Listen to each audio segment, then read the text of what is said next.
Hello, everyone. I have Jay here from Evertas. Well, look forward to diving into your origin story, the today and tomorrow of Evertas, and any insights that we might be able to share with other founders. Sure. So let's start with how things got started. How did you break into crypto? It's a very interesting question. I was wrapping up my first startup, which I realized very quickly. I had a team, I raised some money, but I realized pretty quickly that it wasn't going to be successful, which I think it perhaps is my first founder insight, which is be willing to kill your company. Every day wake up and think like, should I get rid of this company or not? Because you never want to waste your time. And I realized that this company wasn't going to be successful. There's distribution issues, and it was very challenging.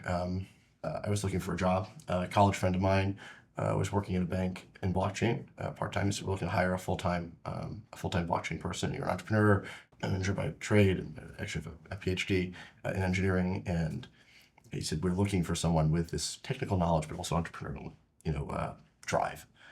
And so I started working at the bank, and I was involved in early R3 discussions, and the formation of that I was the first, I think, US-based working group co-lead. I helped write a bunch of white papers for them. I was involved in the first enterprise blockchain RFP. And at the time, this is 2015, right? So you had kind of Bitcoin existed in 2008. You had Pizza Day in 2010. There was like a bit of a bubble, and then kind of it burst, and everyone was trying to figure out what to do, right? And Ethereum, ICO was happening around this time, right? That was starting to get started. And so there was like a lot of things that were on the horizon, and there was this idea of enterprise use cases for blockchain, right? Not digital assets, because, that was icky and scary, but enterprise use cases. And so this was a really exciting time. A lot of technology was being developed, and we got to kind of see it. And then I was poached by another bank, the world's largest custodian bank. And so from there, helped create the Enterprise Ethereum Alliance. Did a lot of, in both institutions, did a lot of technical due diligence, project evaluation. I had to deal with a lot of legal and regulatory issues. And one of the things I started looking at being a custodian bank was institutional custody for crypto. And seeing, for institutional custody, there were basically three key components, right? Which is you need a way to actually custody the asset.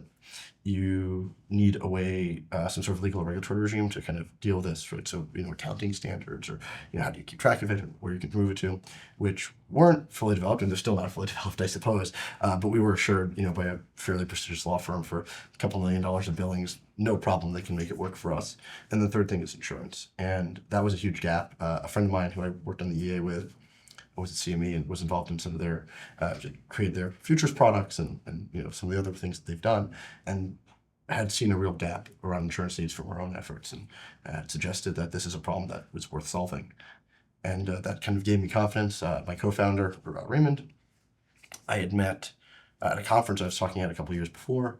He had an insurance background. We decided to start Evertas, and that was 2017. So it's been a little bit of a long road, but that's how we got started. And in that context, what was the introduction with your co-founder? There's like a crypto risk conference or something like that at Pace University. It's like a one-day thing, and he was there in the audience, and we just got along, talked with Chris Berneski. If you remember him, that he was still at ARC. I think he might have been transitioning out of ARC at the time. We'd known each other before.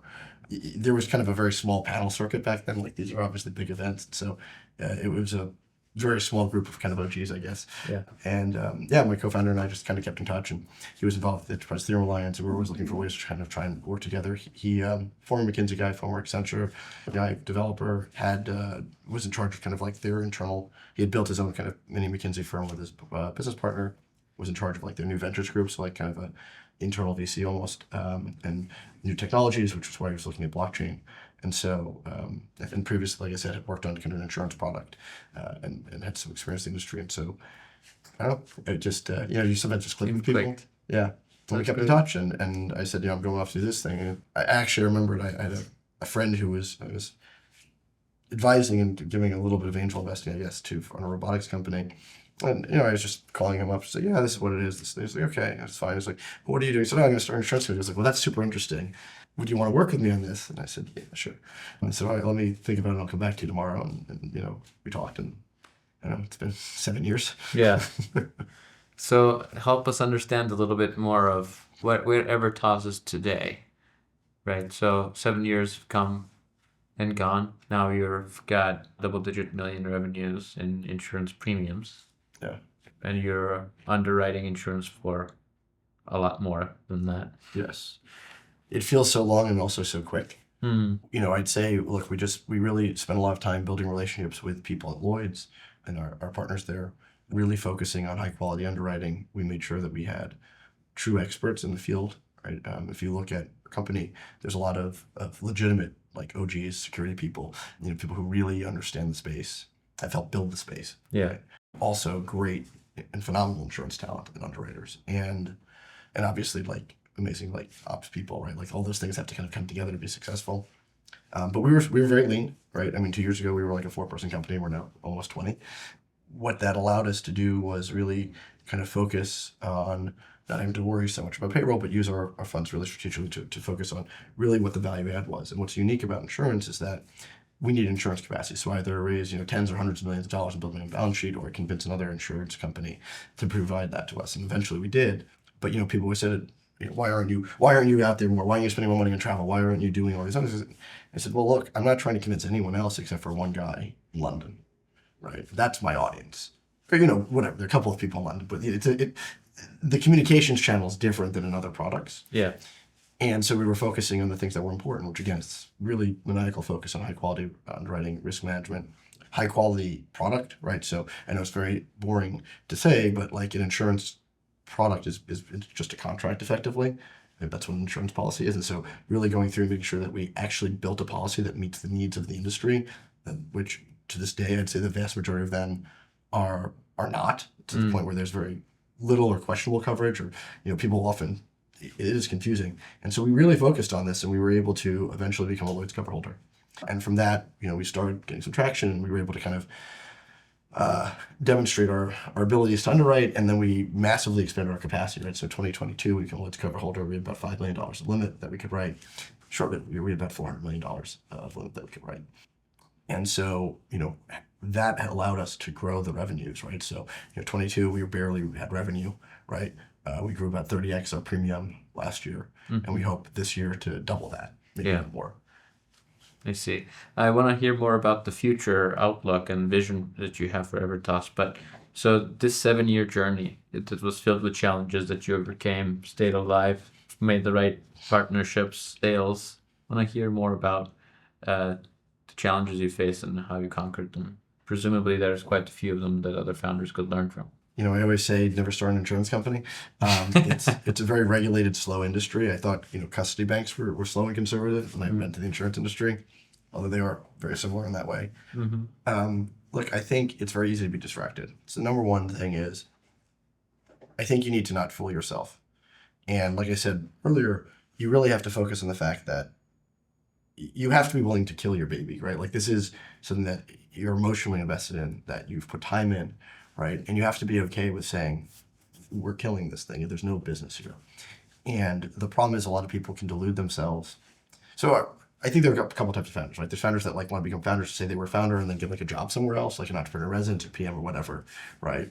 Then there's founders that really want to solve a problem. And it's very easy in the latter category, right? Which is, those are the types of founders you want to invest in, right? You want someone who's in it for the long haul and has commitment and conviction. It's very easy to convince yourself that there's something there when there isn't. And you have to be able to, time box things, because to be perfectly frank, right, as an entrepreneur, my time is the most valuable thing, right? If I'm an entrepreneur, I'm probably pretty smart, probably pretty hardworking, and I have a lot of options in my life. And so if I spend 10 years on a failed product, I'm robbing myself, right?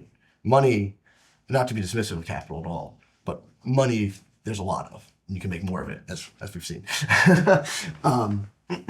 But your time you're never getting back. And so you have to really focus on that aspect of this. And the problem for us was that there kept on being an opportunity there, and there kept on being a business there. So we had to keep on going, and we were getting traction. It wasn't like we just said there's an opportunity here and nothing changed. We got funding led to underwriting, that led to, we started getting contract work, not as a not as an MGA or a cover holder for Lloyd's, but we did contract work where we were valuing them and we demonstrated real competence there. And we got their confidence. They said, okay, now we want to make you a cover holder. And then we became a cover holder and we expanded capacity and then we raised more money and we're able to expand the team. And so I think number one thing is this focus on making sure you have an accurate view of the opportunity and make sure that you set realistic limits for yourself, circuit breakers in terms of time. Mm-hmm. And then, when you hit your milestones, and listen, nothing's perfect, right? We've said, if we don't get money by March, end of March, we're closing down. But we were getting traction. This is way back in the beginning. We were getting traction and we ended up closing the round at the end of May, right? So you don't want to be dogmatic about this. You want to be practical, but you should be always checking yourself. So tell me more about the team building. What does it take to grow the team, but do that carefully so that you're actually finding the right fit of the people that will be there to build last with you? Oof, that's a tough one. I think most people, when they talk about team building, are full of it. I think a lot of people don't do it very carefully or very thoughtfully. I think a lot of people just kind of, and I think, even I can kind of give you some heuristics, I guess, but I don't have a grand formula. And it's so hard because people are different and they change. People's lives change. They get married. People get sick. People get die. People have kids, right? And so even if you know a person at one point, they may not be the same person down the road, right? Their personalities could change or their priorities could change, right? You might have someone who's this guy's killing it, right? This person's working 80 hours. They're really good, but going home and they fall in love and they're they fall in love and they have a family and you're well, and they're wait a minute, I don't want to work, I need to get a different job, and that can allow me for different balance. And not saying that you should kill your employees, everyone, but not to say you should what? But kill your employees. I think it's important to treat them well. So I think these are the things that I've done. I don't know if it's the right formula. The first thing I think is you really need to be very deliberate. Just as you're with time and money, your biggest costs are almost always payroll. People are very, very expensive. And I think there's an instinct when people get money, just like people want to go and buy swag, and your point is to hire a bunch of people. That kills your runway, and it's very hard to manage, right? And particularly as a young company or small company, it's if you're making a soup, right? And you want to put a little bit of salt in it, right? And then it enhances the soup. What you don't want to do is pour the whole bag of salt in, and then it just becomes salt that's absorbed to soup. And where this has manifested itself is we were very slow and deliberate around who we hired. How you find them is through your network. We found some guy that a friend of ours found him on Twitter and said, this guy is awesome and he's one of our best employees. We found someone through an advisor of ours who said, hey, there's this guy, basically kind of a retired insurance guy, but he was super sharp. And so, our CISO, I met at Clubhouse and finally met in person in BTC Miami in 2021. And through him, I met our head of professional services and kind of head of product now. And so I do think that trying to find people, we've done job postings, we've done recruiters. That's generally ended somewhat poorly for us. This is even more challenging in a remote company because you're not sitting there, so you can't see the person every day to get a sense of them. It's harder to kind of evaluate them.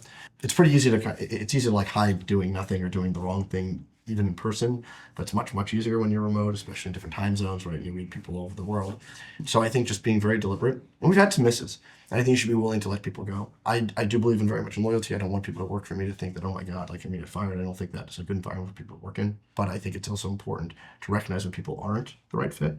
And I think it's important that when you're there to be humane about it, right? Yeah. Give them notice, make sure they're getting some reasonable severance and some reasonable, if they're allowed benefits, give them a heads up as much as possible, right? And I think you should try and kind of, it's a necessary part of running a company. It's not a pleasant part, but you have to make sure that you are building the right team. And sometimes the right person for where you were in an earlier stage of your company is not the right person for the later stage. Mm-hmm. And you need to replace that because you can't just have a charity case. You just don't, there's no money for that, right? I think you need to find people that are aligned with the mission. I think it's important to give everyone equity.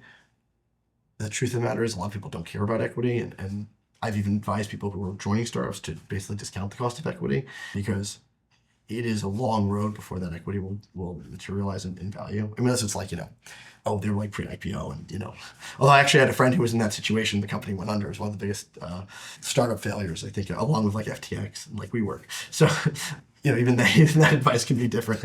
And I think you should. I personally would never want to work in a company in which I don't own equity. Neither would I, honestly. To me, it's less about the equity itself than it's a bad signal. because if they're like that stingy with equity and like they can't, it probably means they're like not doing the right things in terms of running the company. Look, people have, especially when you hire like more senior people, more experienced people are just later in life, right? So they have families, they have kids, they have expenses, they have other things. They're just like, hey, equity doesn't cut it. And I've had this fight with my own investors, with my own comp. Like, yeah, you're getting equity. I'm like, that's great, but I started this when I was almost a decade younger. Now I'm trying to get married. Like, I need to buy a house. Yeah. Like, it's great that I have equity, but like that doesn't do anything for me, in terms of like the real world that I have to live in. And so I think it is important at all levels of a company to make sure that people are being compensated in a way that they're not. You don't want people worried about what if I'm sick, what if I'm injured, am I going to be able to feed myself, right? That's very distracting. And we have amazingly good benefits. We have 100% health insurance. And we always did that. And we've tried to increase the benefits as our revenues increase, right? So, we had a 401k. Now we're doing 401k with matching. We introduced, student loan repayments. And so there's a lot of things that can be done, to make people's lives easier, to, help, maybe subsidize cell phones, particularly since they're working remotely, give them, a comfortable home office setup, right? Again, because we're remote and we're not paying a lease every month for office space. It shouldn't be excessive. It shouldn't be irresponsible. I strongly recommend everyone get a good bookkeeper. We've had one from day one. We've always had a bookkeeper. We have a CPA that reconciles all our expenses every month and keeps on top of it for us. You can find these people like on Upwork or part-time basis. It doesn't have to be a super expensive investment, but I think it's very important for you to keep track of your money, which another thing people don't do. But all this is around kind of team building is hire deliberately. Don't be afraid to fire. Always treat people like human beings, in terms of their comp and in terms of how you kind of get rid of them if they do have to leave the company for whatever reason, either their own reasons, or try to give them as many benefits as reasonably possible. And I think it is important to try and have as much in-person communication as possible. This is something that's really hard. It's a hard balance for us. Like, I'm kind of, an engineer. I'm like, whatever, leave me alone. If you need me, let me know. And I think, and this is a lesson I'm still working through, is like being proactive, reaching out to people and saying, how you doing, right? Ed Koch, the mayor of New York, he would walk down the streets and he goes, how am I doing, right? Like, that's what you do as a CEO. You have to go out and you have to make sure everyone's okay. And I'll be honest, I dropped the ball on some of that. I wasn't as close to some things, and that caused. There were some things that I missed as a result, and not great, nothing catastrophic. It's not like I'm sitting here saying, "Oh my God, the company's ruined," but it's stuff that I wish I would have been I wish I would have been more aware of being proactive, and that's a lesson that I learned that's allowed me to be helpful. That hopefully will help other people, and I think it's been very helpful for the company. Yeah, that's an element beyond who you put into the team, but it's part of the culture and your leadership, right? So how you then relate to the team. Yeah, and getting people together. Yeah, and just honestly, like. And this is tough, like particularly if you're lean and you don't have that much money and you're like, I don't want to start flying people around doing offsites, but it is really great. Now, the one thing is when you're small, like you are, even though you're virtual, you're talking to people all the time. Like when it was just me and Raymond, we would talk 4 to 6 hours a day, every day, right? He was in Chicago, I was in New York. I spoke to him more than when I sat next to people in offices, right? Mm-hmm. And so I think, as you grow, you need to be, that is a very hard transition as a CEO, is to be mindful of that. You really need to be much more proactive about reaching out to people, talking to people, making sure other people are talking to people so that information is filtering back, because people like to hide stuff. Even in a small company, like there's things you're like, well, why didn't I know about this? Like, this is a small company, that shouldn't happen. And then, like I said, getting people together, we try to get people together, 2 to 3 times a year. And again, like I said, we grew rapidly, so we've learned a lot of these lessons over the last year. But I think that's really important for people to realize who they're working with and be together with their comrades who they put a face to the voice. Mm-hmm. And one of the things that I think is a specific challenge in the case of Evertas is that you needed support of much larger players to give you the capacity. Yes. That it wasn't I'm going to build a product that's going to be awesome and from day one I'll be able to secure sales. Don't start an insurance company. Lesson number 1. Yes, but if you've already are feeling... If you've already made that mistake. If you're feeling too invested, they quit. And you still have time before you're going to meet your milestones. Yeah, so how do you do the partnering with larger players? Whose support you end up relying on? Of course, they're going to benefit from it, but for them, it's things are getting 2% better, whereas for you, they're going to get 300% better. And there's that misalignment of scale of effect. I don't know how much of what I'm going to say is relevant outside of insurance. And I think that, and I'll say this, when I was at the banks on the other side of this, right? I remember, people coming in to ask for money for investments, and I would be sitting there evaluated somehow. And, banks don't care. You get paid. Everyone there gets paid every day. They get a salary. Like, there's no urgency on their part. Particularly, this bank didn't even have a corporate VC arm, so it was like very challenging to get money. And I was like, guys, you need to tell them yes or no. Like, it doesn't matter what it is, but don't waste their time, right? And so I think in general, the large organizations, they're slow. They tend to take a lot of time to make decisions. And oftentimes the incentives are misaligned where even with corporate VCs, right? VC is a weird business, right? Another entrepreneur told me this. VC is a weird business, right? People get paid to take meetings, right? Like, it's not ideal, right? But like, especially if you're running a fund, right, yours, where you're like trying to actually make money, you do want to be careful with your time as well. But in general, there's value to just meet with people, understand what's going on in the space. Corporate VCs are like that on steroids, right? They just want to, they're literally, if they do nothing but meet people, they're delivering value. And a lot of times corporate VCs are just very, very slow to invest, if they invest at all. And their theses tend to be very, I don't want to say wrong, but they tend to be drastically shaped by the corporate environment they're within, which means that they may not see the value of something that the market doesn't actually value, right? And so, it's like, when Xerox PARC was like, hey, we created the mouse, and Xerox like, what are you talking about? That's insane. And Steve Jobs is like, come over here to Apple.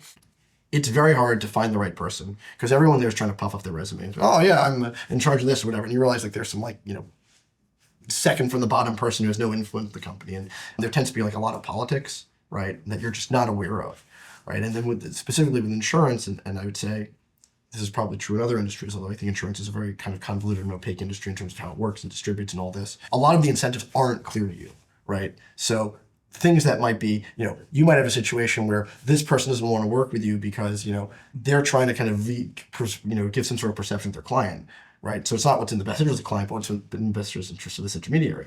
Or you might have someone who says, person A hates person B. And so they're just, person B likes your company, so person A just wants to screw you. Yeah. So just to kind of put this sort of politics stuff happens in all larger industries. Within insurance, right, there's a lot of risk. It's a very conservative industry, but it's not conservative in a smart way.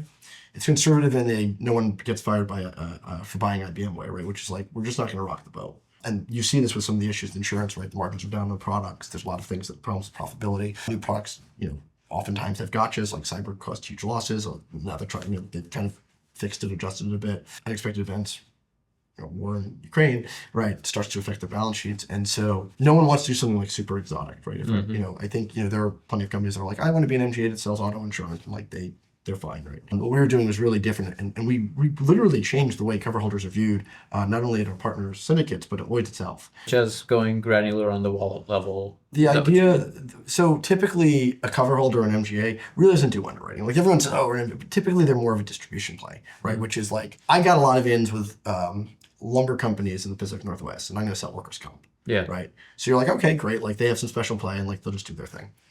We're writing the policies. We're doing the underwriting. We're doing the underwriting reports. We're doing the pricing, right? We're handling some of the commercial issues. We're dealing with global distribution.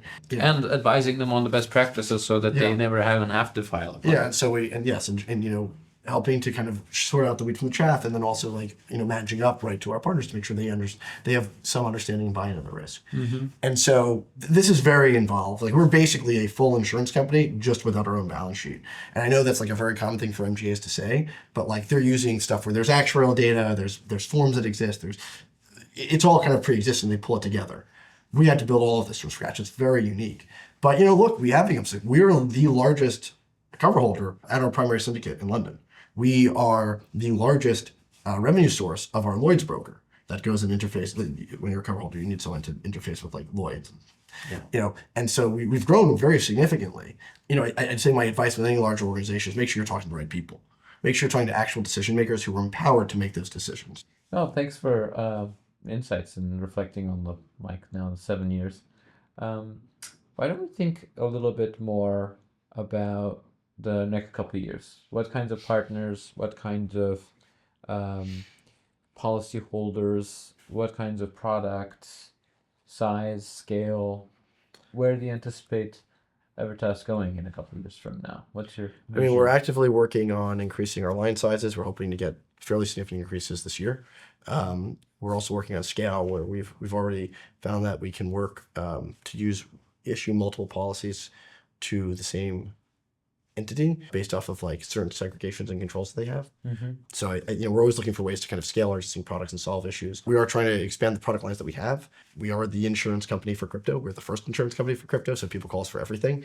And so we want to make sure we can serve those people. I also think that there's definitely benefit to vertical integration, which seems like a weird thing to say for an insurance policy, but like you want to make sure that your cyber policy really fits in nicely with your crime policy, right? Which fits in with your D&O policy, right? Because what you don't want to have is gaps in your coverage. Yeah. And right now, the policies out there generally have very little to no coverage. Right? And I would encourage everyone, read your insurance policy, info@evertas.com if you have questions. We'll go, and we've done this with people. We said, we'll sign an NDA, explain to me what you do, give us your insurance policy. I'll have our insurance legal experts look at this, and we'll tell you where there are gaps. And We've especially in the context of having different carriers for different policies, Correct. There'll be a lot of finger pointing at the end of the day. Yes, and also people don't realize that there's a lot of exclusions. There's things that are exempted. They say, oh, well, I have a custody policy. What was it for? Well, it's for cold storage only. I'm like, okay, well, do you use HSMs? Well, yes. Are those HSMs connected to the internet? Yes. Okay, you're not covered. Oh, well, I have a multi-sig system. Okay, is this like, pick your off-the-shelf kind of multi-sig system of choice. Okay, is that what you use? Yeah, that's also not really covered. Or, they have like a very small limit for that. And I don't want to paint this as malicious. It's just that oftentimes this is really new, really technically nuanced stuff that changes very rapidly. And I think it's unfair to a traditional insurance underwriter or insurance broker, quite frankly, to be aware of these nuances. I mean, this is stuff that is subtle even within our industry, right? Like Evertas put out the rigorous definition of what hot, warm, and cold wallets is. We had to write a definition because we had to legally define it for our insurance contracts. All right. These are words that are just used colloquially by people. And I've even had underwritings from very significant companies in the space where I've looked at and they say we have warm wallets, and they're like, asterisks, like, this isn't actually defined. Well, no, we had to do it, right? These are the things that kind of we think about, and we think about this all the time. We're deep experts, and still it's hard. And so I think it's unfair to say somewhere this is one of the many insurance products and one of the many industries they deal with to be able to kind of go and focus on it. So again, scale, increase line capacity, products we want to invest in kind of developing new products to make sure we're always out ahead of the needs of the industry.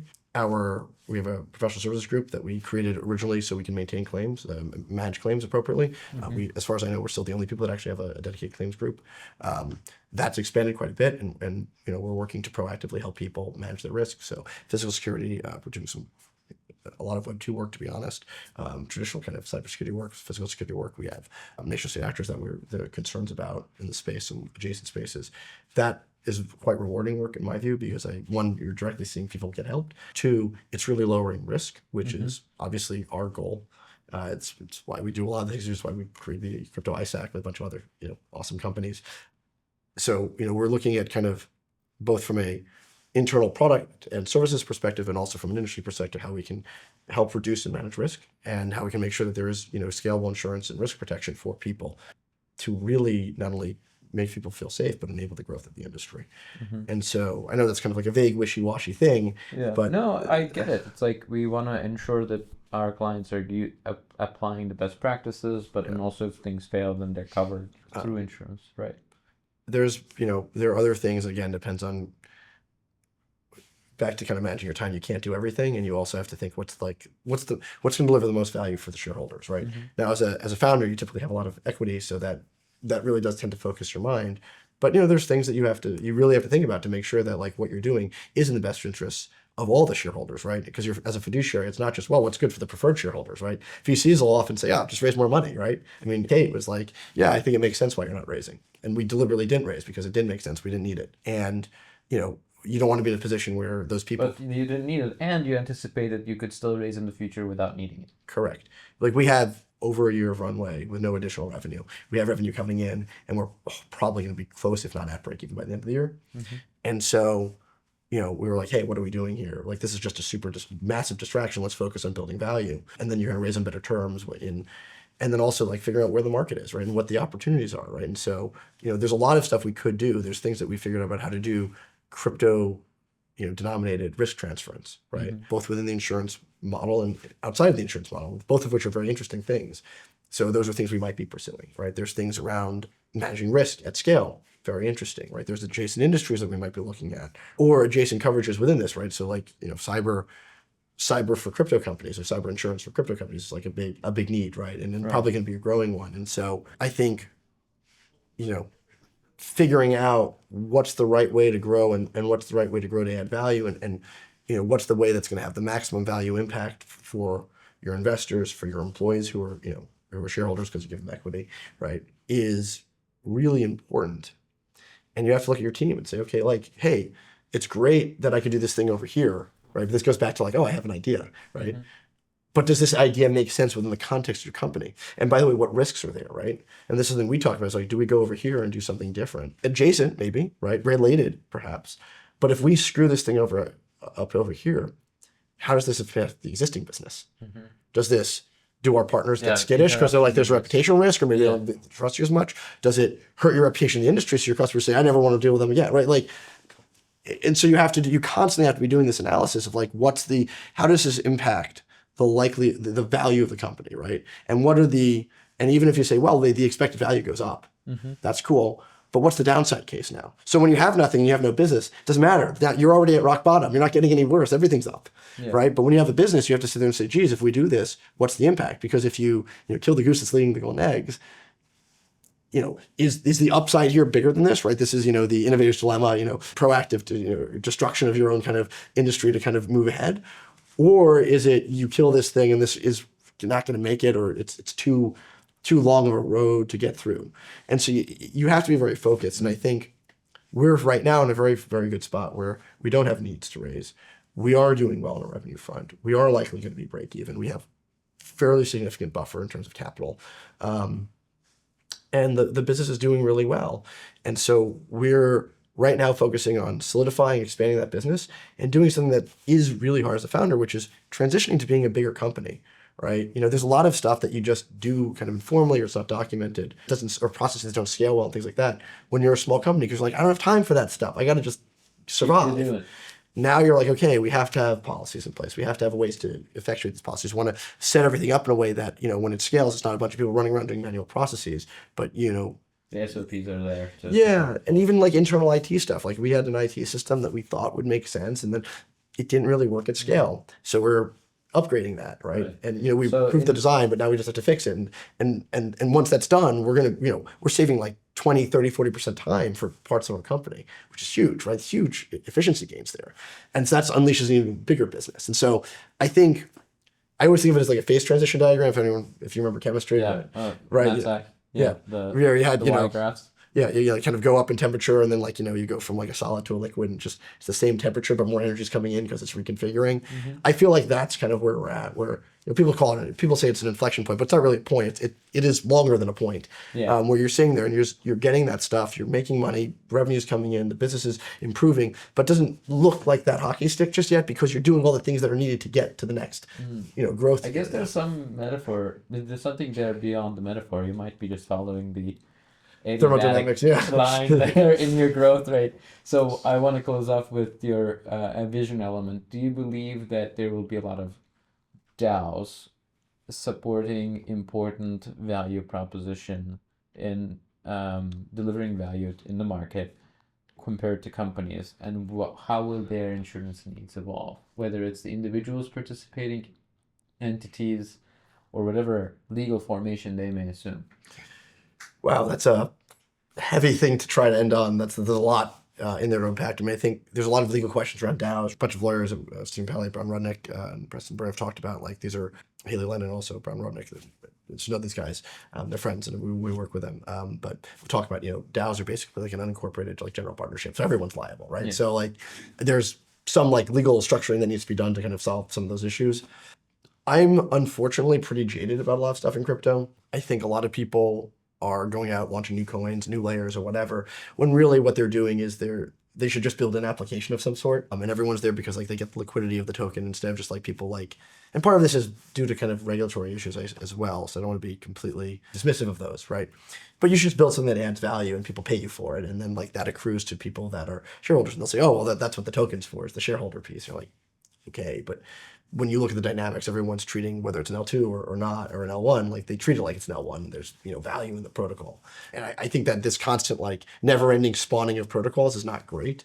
And there's areas where it makes sense, like zero knowledge, where like we haven't really figured that out yet, right? Is it the Zcash? Is it like an Alio? Is it, I think Anoma's launching? Or there's all these like, is it with the Monero approach, where like that sort of like privacy area is still very amorphous. I think there's a lot of things that are more solidified, and I think in general trying to fix existing systems is better from hey, I want like the decentralized future outcome, like the ideological argument.